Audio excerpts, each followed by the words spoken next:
All right, salute. Coming back in for you, making this quick video, part 2. Some things I didn't address when concerning men dating single mothers or going for single mothers. So men, after you have vetted this woman particularly, and precisely, you have asked her every question you can think of, and she's answered it. And you feel like she's answered it honestly. After you have vetted her, and you have found out about her baby daddy, or baby daddies, and you have found out about her past, how promiscuous she was, or what kind of woman she was, because you want to know if this woman that you are choosing for a lifelong partner, and the children that come with it, which are lifelong. They say 18, once you're 18, the children are gone, they're at the house.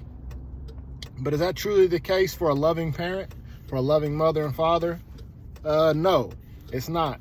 Because we actually help our children, or would help our children, once they're an adult and they run into issues like we ran into, we're still there for them. So children are a lifelong responsibility. Not that you're responsible for them once they're an adult for what they do and what happens to them, because you've already trained them up in the way they should go. You've already deprogrammed them from the public fool system that you were brought up in, right? We don't want to put our children in a public fool system, all right? To be manipulated and to be programmed to a dishonest and not 100% reality of life, in which you can truly live a good life and have knowledge about the things in this life. You're not going to get them from public school. You're not going to get them from public school at all, and I guarantee you that. They put you in that program from 5 to 18, and they program the living daylights out of you, okay? And we already know that, well, we're not even going to go into that. We're just going to stick to what we was talking about with this single mothers and these fathers, or these men. So another thing to look for, when you're thinking about taking on a single mother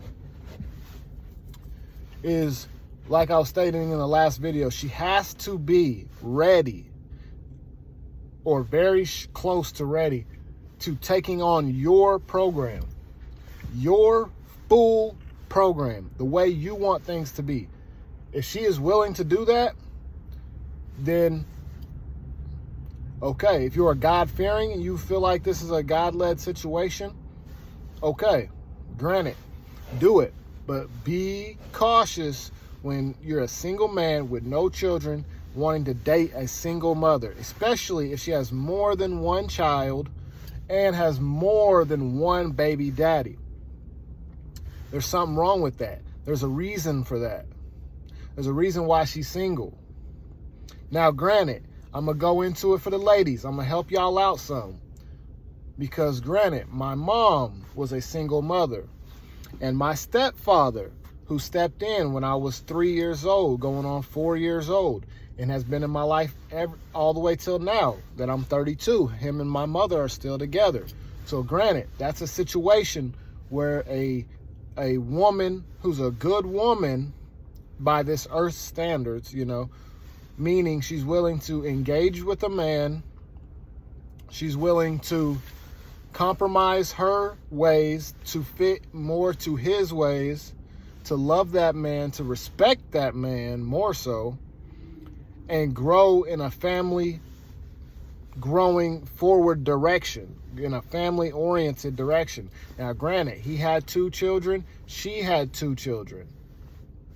Granted, she had her 2 children. His 2 children were with their mother. Okay?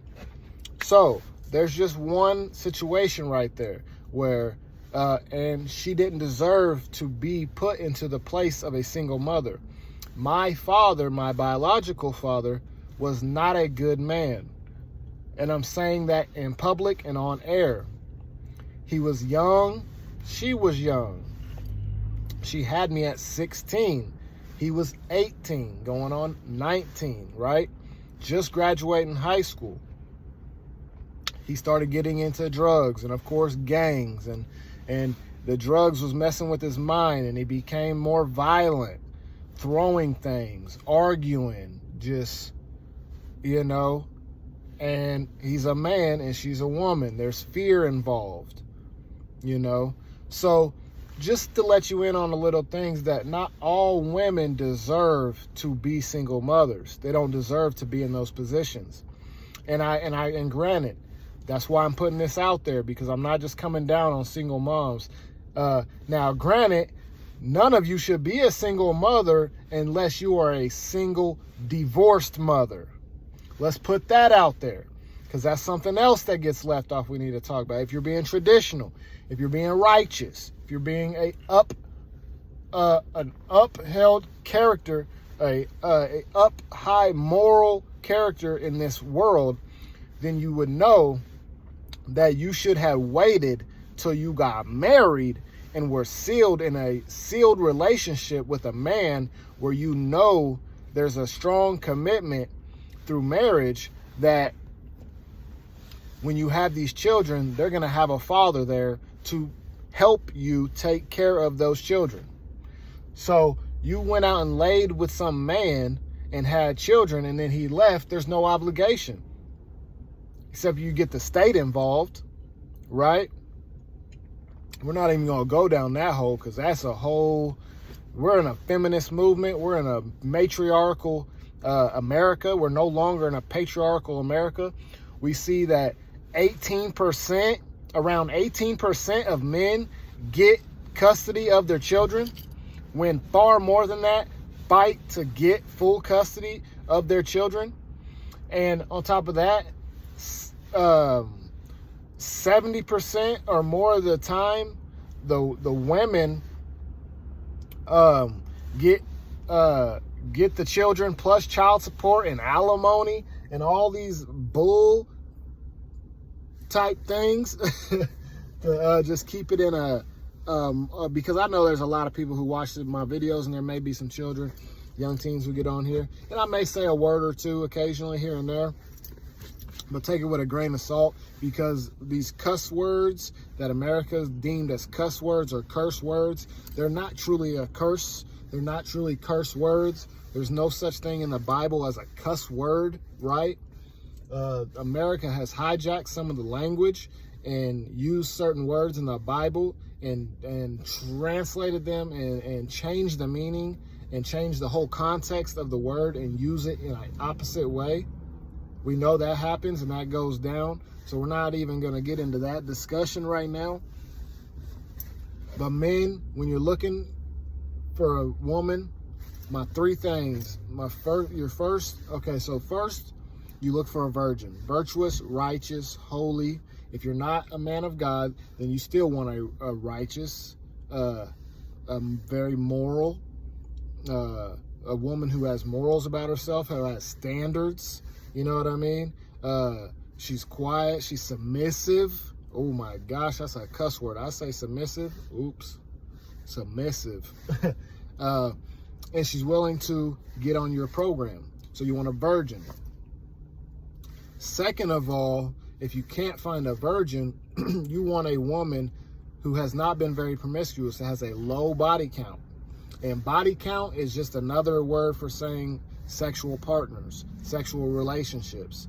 You want a woman, if you can't find a virgin, between 1 and 5. I mean, that's kind of the would be the standard for a man thinking like, okay, she's had a few partners. She wasn't very promiscuous, though she had a few sexual partners. I think I can make this work. Granted, I see she's a good woman. Granted, I see she's a good mother. Granted, I see she's willing to get on my program. Granted, she has nothing to do with her baby daddy or baby daddies and wants nothing to do with them. Doesn't even want to talk to them. Don't want to speak at them. Don't want to look at them. That's the kind of, if she is that kind of woman, then there's a chance, right? There's a chance. So you go from virgin to low body count, five and down, right? And then your third option, your third choice, if you're staying within your country, you know, you can always go outside the country to look for what you want, if you can do that. But if you can't do that, and you're here in just whatever country you're living in, you want a virgin, or you want a low body count, or you want a woman who is maybe a widow. Her husband has died, so she's gonna have a level of love and care for you, and that man is no longer in the picture. And I kind of debate that, maybe even being number two. You know, but then again too, you still want to know her past. You still want to know what's going on. And fourth would be a single mother. It'd be on the towards the bottom of the five.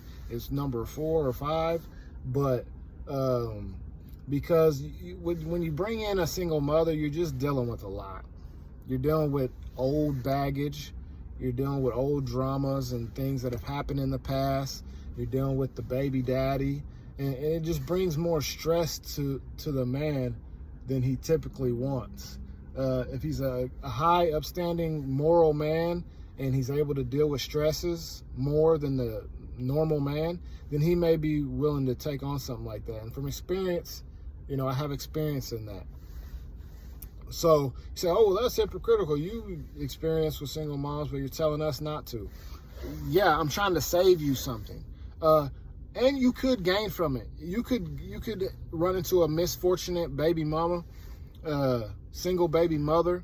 I don't even like saying baby mama and baby daddy and all that. Just seems really kind of slant and kind of like derogatory. Although in a lot of cases they deserve those titles. But we're gonna be a little respectful. We're just gonna say this woman here, who is a good woman, has all those characteristics and traits that you want, and she happened to become a single mother. Then yeah, you know, she can be strong to you. She has 2 children. You have none, or you have 1, or you have some. She could be a strong factor to you. She could really be a key, a master key to help you, because she's supposed to be a helpmeet. Don't forget that. In accomplishing the things that you want to accomplish. She very well can be. There are some good, righteous women out here. Very few, but there are some good, righteous women out here. And with that, I want to bid you shalom, saints. You have a blessed day, a Barak day, and may the Most High make his face to shine upon you. Salute.